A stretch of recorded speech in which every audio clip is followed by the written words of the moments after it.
The first thing was the silence. Elias Crowe opened his eyes to coarse, white sand pressed against his cheek. The storm had been a monster. Wind, water, the sea serpent torn apart. He remembered the mast cracking, shouts, then nothing. Now, only silence. A heavy, listening quiet. He pushed himself up, pain flaring in his arm, head throbbing. Blood and sand crusted a long gash from elbow to wrist. The world spun, but he steadied himself. No birds, no insects, just the hush and the soft whisper of waves. He stood, scanning the empty beach and endless blue horizon. No wreckage, no survivors. Alone. The word echoed in his mind, cold and certain. The jungle loomed, its green too deep, too dark. The island felt ancient, untouched, but the silence. It was watchful, almost intelligent, as if the island itself was aware of him. Elias shivered, feeling the weight of unseen eyes. The sun climbed, hot and white, making his head pound. He turned from the empty ocean to the wall of jungle, shelter and water, his only priorities. He walked the tree line searching for a break. The jungle seemed sealed, unwelcoming. A prickle of unease crept in. Was it just shock? He found a stream trickling from the undergrowth. The water was clear, cool, a small mercy. He drank deeply, washed his wound, and felt a little steadier. He needed his survival pack. Searching the debris, he found splintered wood, a life vest, a boot. Then, wedged in rocks, his bright orange pack. Relief nearly dropped him to his knees. Inside knife, fire starter, medical kit, fishing line, compass. He had tools. He had a chance. But as he gripped the pack, the feeling returned. Watched. The jungle waited, silent and unreadable. The sun dipped, painting the sky orange and purple. Night was coming, and with it cold and darkness. Elias needed fire, for warmth, for safety. He found a clearing under a rock ledge, gathered twigs and built a careful nest of tinder.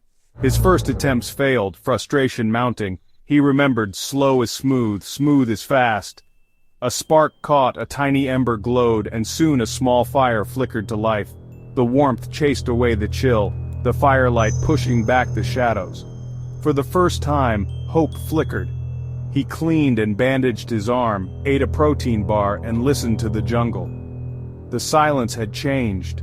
No longer empty, but full of unseen things. Every rustle, every crackle, sounded like a footstep. He sat with his back to the rock, knife in hand, staring into the darkness. The fire was his only companion. He waited, alert, as the jungle watched back. Survival was now a matter of vigilance. Morning brought determination. He'd survived the night. He rekindled the fire, ate, drank, and prepared to enter the jungle. The stream's path offered a narrow entry. Inside, the air was thick, sunlight barely reaching the ground. The silence was muffled, close. He followed the stream, senses sharp, every step cautious. Strange flowers, alien insects. Everything felt unfamiliar. Then, in the mud footprints, relief turned to dread. Barefoot, small but not a child's. Too long, too thin, too high-arched. Delicate, yet deep in the mud. Something with weight. The prints were fresh. He followed, heart pounding deeper into the jungle. The tracks moved with a strange, deliberate pattern. Instinct screamed to turn back, but he pressed on. Each step took him further from safety. The footprints led into a darker, older part of the jungle. Moss and pale fungi glowed faintly on ancient trunks. The air grew colder, the sense of being watched unbearable. The prints stopped abruptly in a patch of moss. No sign of struggle, no tracks leading away, just vanished. Elias crouched, fear knotting his stomach. Logic failed. Nothing should disappear like this. He straightened, knife ready, and turned to leave.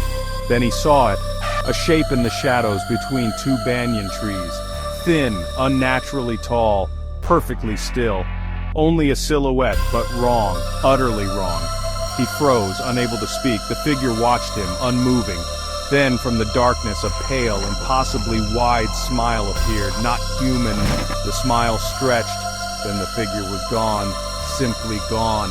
The silence returned, heavier than before. Elias knew something was watching,